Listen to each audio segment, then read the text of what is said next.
Sob o sol dourado que se filtrava pelas janelas altas do clube de golfe da Belém, o ar carregava o perfume de pinheiros e o som distante de risadas forçadas. Era uma daquelas noites em que os poderosos se reuniam para celebrar sucessos que, na verdade, pisavam nas costas de outros. Ana Costa, com seus 34 anos, sentava-se à mesa principal, invisível como uma sombra ao lado do marido, Pedro, um gestor sénior de projetos na Dinâmica Atlântica S.A., uma gigante tecnológica portuguesa que dominava o mercado de software para empresas. Pedro era um homem honesto, dedicado, mas preso às correntes invisíveis de uma empresa que prometia família, mas entregava apenas ilusões. Miguel Ferreira, o CEO, circulava pela sala como um fidalgo antigo, batendo nos ombros dos seus vassalos com uma familiaridade fingida. Pedro, meu caro, grandes coisas virão da tua equipa no próximo trimestre, disse ele, com um sorriso que não chegava aos olhos frios. O olhar de Miguel passou por Ana como se ela fosse parte da decoração, uma flor no centro da mesa, bonita mas irrelevante. Ela sorriu de volta, um sorriso treinado, enquanto dobrava o guardanapo de linho com precisão. Não era raiva o que sentia, era uma clareza gelada, como o vento do Atlântico que varre as praias de Cascais. À mesa, Sofia Mendes, esposa do diretor financeiro e rainha incontestada daquele círculo social, inclinou-se para Ana com um brilho de diamantes que pareciam lâminas. E você, querida? O que faz para se entreter durante o dia? A palavra entreter saiu como um sussurro condescendente, como se Ana fosse uma dona de casa ocupada com receitas de bacalhau ou arranjos florais. Finanças, respondeu Ana, a voz serena como o Tejo em calmaria. Sofia riu, um som tilintante e vazio. Ah, que fascinante! Gerir o orçamento da casa, não é? Eu acho tão aborrecido. Antes que Ana pudesse replicar, um vice-presidente, um homem chamado Henrique, interrompeu com uma anedota barulhenta, falando em finanças. O pagamento dos salários correu sem problemas esta semana, um milagre, graças aos meus rapazes na contabilidade. Risos ecoaram, como se os rapazes fossem palhaços invisíveis, e não os que mantinham o império de pé. Ana observava tudo, os dedos imóveis na mesa como se tocassem teclas de um piano invisível. Pensava nos números, a conta escrow principal que o Banco Atlântico gerenciava para a Dinâmica Atlântica, um saldo de 7 dígitos necessário para cobrir os salários quinzenais. Pensava nas cláusulas do contrato de serviço, redigidas com a precisão de um cirurgião. Ela poderia, com uns cliques, congelar tudo. Mas não era vingança cega, era uma lição sobre o preço da invisibilidade. Enquanto eles erguiam copos de vinho do Douro para brindar às pessoas que fazem da Dinâmica Atlântica um gigante, os olhos de Miguel passaram por ela novamente, vazios. Ana dobrou o canto do guardanapo mais uma vez. Decidira, eles aprenderiam o seu nome. A cultura da Dinâmica Atlântica era uma fachada polida, como os azulejos das fachadas lisboetas, bela por fora, mas fria por dentro. Nas paredes da seda em Oeiras, fotos de piqueniques anuais mostravam funcionários sorridentes, crianças com algodão doce, slogans em letras arredondadas: estamos todos nisto juntos, e as nossas pessoas são o nosso maior ativo. Mas há 3 anos, os bónus de desempenho atrasavam-se meses, com e-mails da RH citando obstáculos administrativos imprevistos. Todos sabiam. Era um truque de fluxo de caixa para embelezar os relatórios trimestrais. Era como o ditado português: água mole em pedra dura, tanto bate até que fura, mas aqui, a água era o suor dos funcionários, e a pedra era a ganância dos executivos. Pedro chegara à casa certa noite, os ombros curvados como um pescador após uma tempestade. Tinha criado um programa de formação para a sua equipa, aprovado e orçamentado, elogiado pelo vice-presidente. Depois, silêncio. Os fundos foram realocados para uma iniciativa prioritária. Eles falam de inclusão nos slides das reuniões gerais, dissera ele, girando o gelo no copo, mas o orçamento para investir nas pessoas desapareceu como névoa no Tejo. Era o jeito da Dinâmica Atlântica, imagem acima de substância.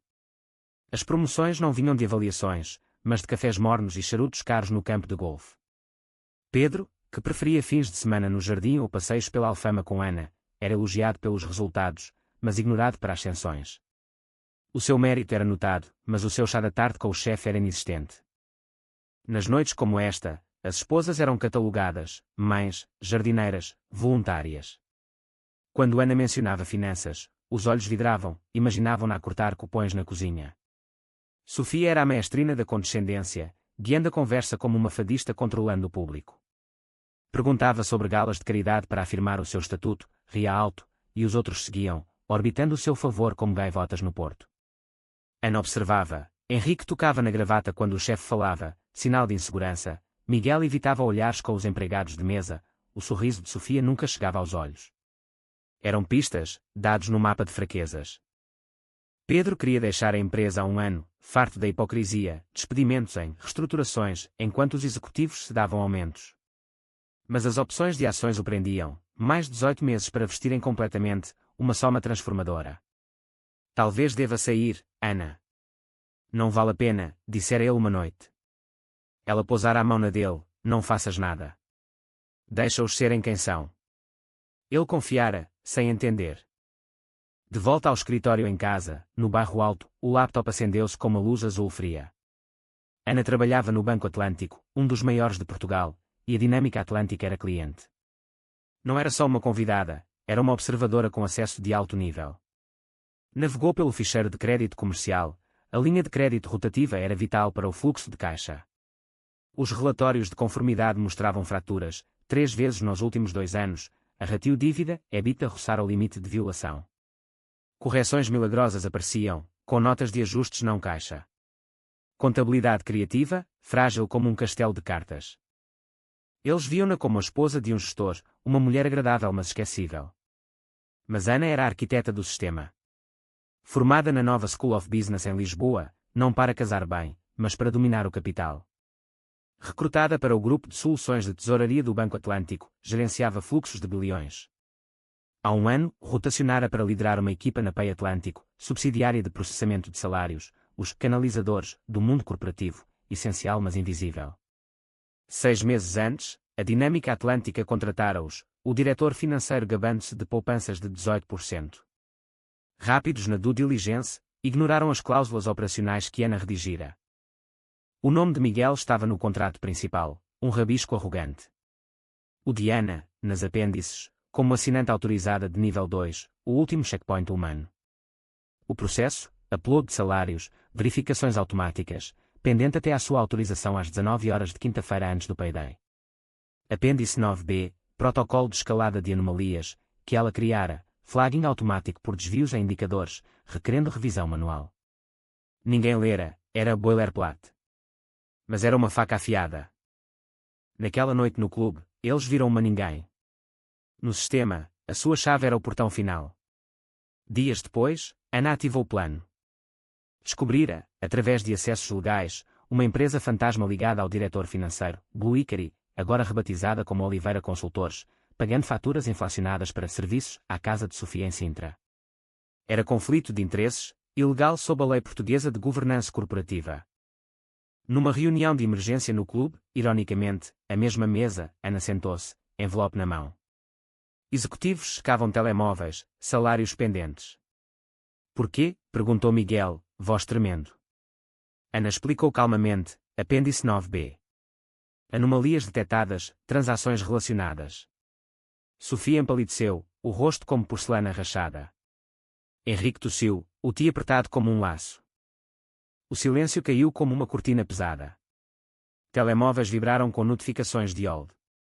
Ana continuou, os funcionários foram pagos. Vocês, não, até certificar a integridade. Apresentou termos, investigação a Oliveira Consultores, recusa do diretor financeiro, reembolso de fundos, nova política de conflitos, e um aumento de 4% para não executivos, financiado pelos bónus executivos. Miguel bufou, isto é extorsão. Ana sorriu, não, é proteção de ativos. Se recusassem, notificação ao banco, violando covenants de empréstimo, risco de colapso. Uma mensagem da presidente independente do Conselho, Nora, agora rebatizada como Inês, confirmou, a senhora Costa tem razão. Exposição inaceitável. Derrotado, Miguel assinou, mão tremendo como folhas no vento do norte. Sofia seguiu, assinatura elegível. Ana autorizou no app, bets libertado. Alívio, mas amargo, os bónus cortados, auditorias a vir. Pedro olhava-a com admiração profunda, como se visse o oceano pela primeira vez. Ao saírem para a varanda, chuva miúda caía, limpando o ar. Atrás, a sala era um quadro de ruína. Notificações no Slack da empresa, aumento de 4%. Obrigado a quem fez isto. Eles não sabiam quem, mas sentiam a justiça. Damon, Miguel, correu atrás. Quem é você? Ana apontou para o nome no documento, a que assina o seu cheque. Aprenda a ler contratos. Caminharam para a chuva, mãos dadas, deixando o império rachado para trás. O preço da invisibilidade fora pago, não em dor, mas em lembrança eterna.